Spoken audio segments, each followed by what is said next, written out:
بسم اللہ الرحمن الرحیم۔ سوال ہوا یتیم کے بارے میں اس سے پہلے بریک سے پہلے، اور اس کا کوشش کروں گا جواب دیتے ہوئے۔ اللہ رب العزت نے قرآن کریم کے اندر جہاں والدین کا، رشتہ داروں کا تذکرہ کیا ہے، تو وہاں اللہ رب العزت نے یتامہ یعنی یتیموں کا بھی تذکرہ کیا ہے۔ معلوم ہوتا ہے کہ اللہ رب العزت نے قرآن کریم کے اندر ہمیں جس چیز کا حکم دیا ہے وہ ایک قسم کا فریضہ بن جاتا ہے۔ اس کی وجہ یہ ہے کہ یتیم کہتے کس کو ہیں؟ اسلام میں یتیم اس کو کہتے ہیں کہ جس کے والد صاحب دنیا سے رخصت ہو گئے ہیں، اور اس کی وجہ یہ ہے، جس کو ہم اورفن انگلش کے اندر کہتے ہیں، اس کی وجہ یہ ہے کہ اس زمانے کے اندر اس طرح ہوا کرتا تھا کہ والد جو ہوتے تھے وہ گھرانے کے ایک قسم کے بریڈ ونر کہ مالی لحاظ سے گھرانے کو سنبھالنا یہ والد کی ذمہ داری ہوتی تھی۔ جب والد نہیں تو اب والدہ کے اوپر پوری ذمہ داری آ جاتی ہے، اور عام دستور پہلے زمانے میں یہ ہوا کرتا تھا کہ والد جو ہیں وہ کماتے اور والدہ گھر پر ہوتی تھی۔ حالانکہ اس طرح اگزامپلز ملتے ہیں کہ جو والدہ ہے وہ بھی باہر جا کر کماتی ہوں، لیکن عام دستور یہ ہوا کرتا تھا، تو اس کی وجہ اس کا ڈائریکٹ اثر بچے اس یتیم کے اوپر ہوتا۔ یہ پوری فلسفی سمجھا رہا ہوں یتیم کی اور یتیم کی کفالت کی۔ تو اس وجہ سے سوسائٹی کے اندر کمزور ترین جو صنفیں ہوتی تھی، کمزور ترین جو قسم ہوا کرتی تھی، وہ یتیم، ایک تو غریب ہے، فقیر ہے، مسکین ہے، ان کا کوئی نہ کوئی ہوتا تھا، چاہے گھر کے اندر، گھرانے کے اندر۔ لیکن یتیم ایسے ہوتے تھے کہ چونکہ والد نہیں ہے تو اب ایک قسم کے سر سے سایہ اٹھ گیا ہے، تو اب اس کے اوپر اور مشکل ہی آ گئی ہے کہ والدہ کو اب اس بچے کا بھی دیکھ بھال کرنا ہے، اپنا بھی دیکھ بھال کرنا ہے، باقی جو گھرانہ ہے۔ تو اس لیے اسلام نے مختلف آیتوں کے اندر، اللہ رب العزت نے قرآن کریم کے اندر مختلف وَآتُوا الْيَتَامَى أَمْوَالَهُمْ، اور یتامہ کو، یتیموں کو ان کا مال پوری طریقے سے دے دیں، اور پھر ان کے ساتھ برتاؤ کا انداز نبی کریم صلی اللہ علیہ وسلم نے لوگوں کے ذہن کے اندر ان کے فضائل بتلا کر، تاکہ مسلمانوں کی ذہنیت اس طرف آ جاوے کہ اس یتیم کی طرف ہر ایک کا دل نرم ہو جاوے۔ چنانچہ نبی کریم صلی اللہ علیہ وسلم نے فرمایا، انا وکافل الیتیم کہاتین فی الجنہ، میں اور یتیم کی کفالت کرنے والا، اس کی دیکھ بھال، اس کی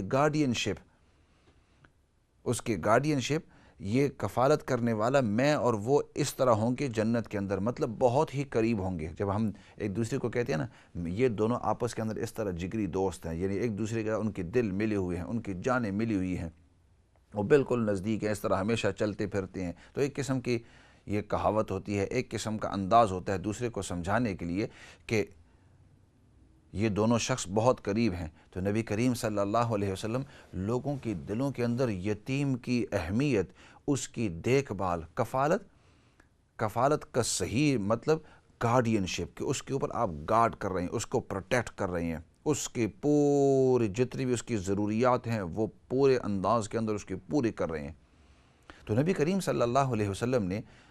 لوگوں کے ذہنوں کے اندر یہ بات آہستہ آہستہ ڈالی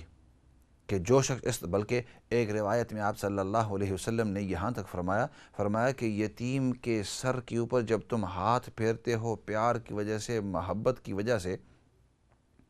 تو اس ہاتھ کے نیچے جتنے بھی بال آتے ہیں، اللہ رب العزت ایک ایک بال کے بدلے میں تمہیں ایک ایک نیکی نصیب فرماتے ہیں۔ بڑے ہی فضائل آئے ہیں، اور ایک تو فضیلت کے طور پر، اور دوسرا آپ صلی اللہ علیہ وسلم سوسائٹی کے اندر ان کمزور صنف کو بلند کر رہے تھے، جیسے غلاموں کو بلند کر رہے تھے، عورتوں کا درجہ آپ صلی اللہ علیہ وسلم بلند فرما رہے تھے۔ فرمایا کہ جو اپنی 2 بیٹیوں کو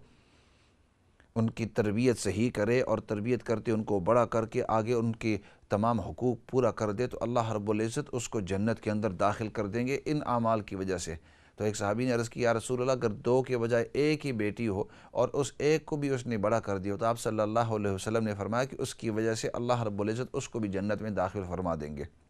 ایک بیٹی کو بھی بڑا کیا۔ مقصد ایک تو بیٹی کی تربیت، بیٹیوں کی تربیت، دوسرا سوسائٹی کے اندر بتلانے کے لیے کہ یہ جو کمزور صنف ہیں جس کو لوگ کمزور سمجھتے تھے اور لوگوں کی اس کی طرف توجہ نہیں ہوتی تھی اس زمانے کے اندر، لوگوں کی عورتوں کی طرف اتنی توجہ نہیں ہوتی تھی، اور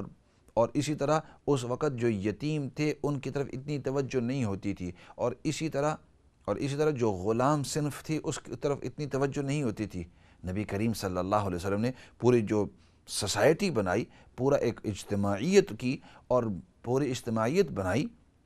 پورا ماحول جو بنایا اسلامی ماحول، اس کے اندر ہر ایک کو اپنا بہترین درجہ، تو جو درجے کے اندر کم تھے ان کے درجے کو بلند کیا، سب سے پہلا کام یہ کیا۔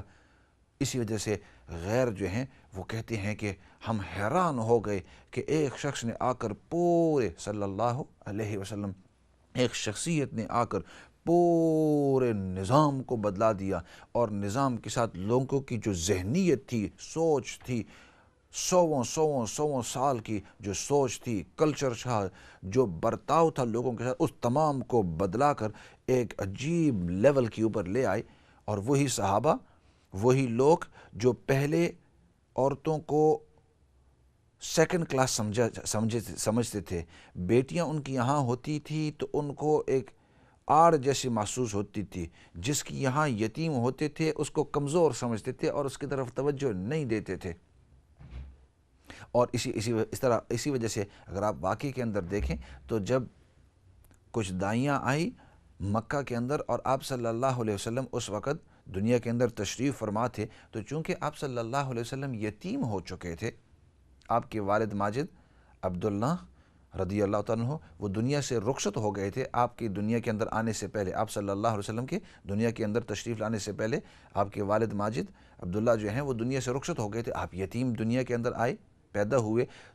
تو اس وقت جب باہر کی عورتیں دائیاں آئیں آپ کو لینے کے لیے، تو اکثر دائیوں نے یہ سوچا کہ یہ تو ایک یتیم ہے، اس یتیم کو نہ لو، ادھر سے ہمیں کچھ زیادہ ملے گا نہیں، کوئی تنخواہ نہیں ملے گی، ادھر سے ہمیں کوئی اچھا بدلہ نہیں ملے گا، تو اس لیے اکثر نے چھوڑ دیا تھا۔ ہاں، دائی حلیمہ رضی اللہ تعالیٰ عنہ، اللہ رب العزت نے ان کی قسمت کے اندر لکھا ہوا تھا اور ان کے دل کے اندر پیار، محبت، الفت آئی، انہوں نے آپ صلی اللہ علیہ وسلم کو اپنے ساتھ لے گئے۔ تو کہنے کا مقصد کہ اس وقت ماحول تھا کہ جہاں کوئی یتیم ہو تو اس یتیم کو کمزور صنف سمجھ کر اس کو ہٹایا جاتا۔ آپ صلی اللہ علیہ وسلم نے سب سے پہلا کام یہ کیا کہ یتیم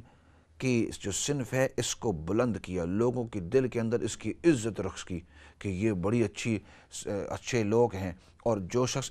اس کی کفالت کرتا ہے، اس کا دیکھ بھال کرتا ہے، اس کے اوپر اپنا ہاتھ رکھتا ہے، اس کی حفاظت کرتے ہیں، اللہ رب العزت اس کی حفاظت فرمائیں گے۔ جو شخص اس کے سر کے اوپر ہاتھ پھیریں گے، اللہ رب العزت اس کو ہزاروں نیکیاں دیتے ہیں۔ اور جو شخص یہ کہتا ہے کہ میں اس کے اوپر خرچہ کرتا ہوں، سپانسر کرتا ہوں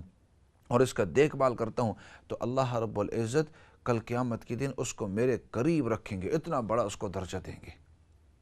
تو یہ تو فضائل کے لحاظ سے اور اس کی فلسفی کے اسلام نے ان کو کیا عزت دی ہے اور اس کے فضائل کے طور پر۔ اب مسائل کی طرف جب آپ آتے ہیں تو یتیم اس وقت تک یتیم رہتا ہے جب تک کہ وہ بالغ نہ ہو جائے۔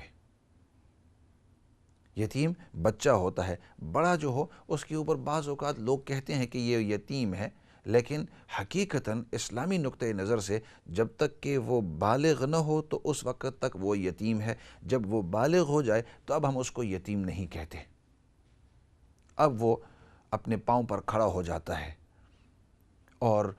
یتیم کو یہ ہے کہ جو باقی جتنے بھی رشتہ دار ہیں ان کو ورثے کے اندر جتنا بھی مال ملتا ہے تو ورثے کے لحاظ سے، تقسیم کے لحاظ سے جتنا اس کے حق کے اندر آتا ہے وہ بھی حقدار بنتا ہے، اور جیسے ماں حقدار بنتی ہے اس یتیم کی، کیونکہ اگر شوہر فوت ہو گیا ہو اور اس کی اولاد ہو تو ماں کو 8واں حصہ قرآن کریم کے نص سے ہمیں پتہ چلتا ہے ملتا ہے۔ اسی طرح اگر بہن بھائی ہوں اس کی تقسیم کے مطابق ہر ایک کو حصہ ملتا ہے، تو یہ حصہ اس یتیم کا چاہے یتیم لڑکا ہو یا لڑکی ہو، اس کا اپنا اپنا حصہ ہے۔ مفتیان حضرات علماء اکرام آپ کو بتلائیں گے کہ اگر تقسیم کرو اتنا حصہ ملتا ہے، تو جیسے ہر ایک کو اپنا حصہ ملتا ہے، اس کو بھی اپنا حصہ ملتا ہے، اور وہ جو حصہ ہے وہ مال اسی کا ہے۔ اس مال کے اندر اگر کوئی خیانت کی تو جیسے کسی اور کے مال کے اندر خیانت کرتے ہوئے گناہ ہے، اسی طرح اس کے مال کے اندر گناہ ہے، بلکہ اس کے مال کے اندر اور زیادہ گناہ ہے، کیونکہ یہ ضعیف صنف ہے۔ آپ نے دھوکہ کر کے آپ نے اس سے مال لیا کسی اور سے، تو آپ ویسے مال لے لیتے۔ اس کا مال آپ نے اس نظریے سے لیا کہ میں اس کی حفاظت کروں گا، اس کے اوپر خرچ کروں گا، اور خرچ کے بجائے آپ اپنے پاس رکھ رہے ہیں۔ تو اس لیے یتیم کے مال، فرمایا ان الذین یأکلون اموال الیتامی ظلما انما قرآن کریم کا اعلان ہے، فرمایا جو شخص یتیموں کے مال کو ظلماً کھاتا ہے تو گویا وہ اپنے فی بطونہم نارا، وہ اپنے پیٹوں کے اندر جہنم کی آگ، جہنم کی آگ، جہنم کی آگ وہ اندر ڈال رہا ہے۔ اس لیے کسی کے مال کو ظلماً لینا، غلط طریقے سے لینا، ناحق لینا سخت گناہ ہے، سخت گناہ ہے، حرام ہے۔ لیکن یتیم کے مال کے بارے میں تو اللہ رب العزت نے سورۃ النساء کے اندر اعلانیتاً فرمایا انما یأکلون، فرمایا وہ اپنے پیٹوں کے اندر آگ بھر رہے ہیں۔ دنیا کے اندر یہ سمجھ لو کہ یہ جہنمی ہیں، جہنم کی آگ اپنے پیٹوں کے اندر بھر رہے ہیں۔ تو عرض کرتے ہیں کا مقصد کہ اپنے والد سے یتیم کو، چاہے لڑکی ہو یا لڑکی ہو، جو بھی مال ملے وہ مال کے حقدار ہیں اور وہ ان کی چیز ہے۔ اب سوال یہ ہوتا ہے کہ اس یتیم کا لک آفٹر کون کرے گا؟ وہ مال کس انداز میں خرچ ہوگا؟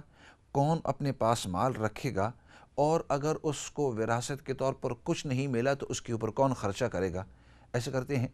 ساتھی بتلا رہے ہیں کہ بریک کی طرف ایک آدھ منٹ ہے، تو بریک کے بعد واپس آ کر ان سوالوں کے جواب دیتے ہیں۔ لیکن فی الحال ایسے کرتے ہیں، بریک کی طرف جا رہے ہیں، لیکن دوبارہ جیسے میں نے پہلے بھی عرض کیا تھا کہ یہاں تو اذان ہوگی، تو یہ تو لندن کے لحاظ سے آپ کی یہاں جو آپ کی مسجد کے اندر اذان ہو اس کے مطابق آپ اپنی مغرب کی نماز ادا کریں۔ ادھر جو اذان ہوتی ہے یہ دوسرے علاقوں کے لحاظ سے ہوتی ہے۔ فی الحال بریک کی طرف۔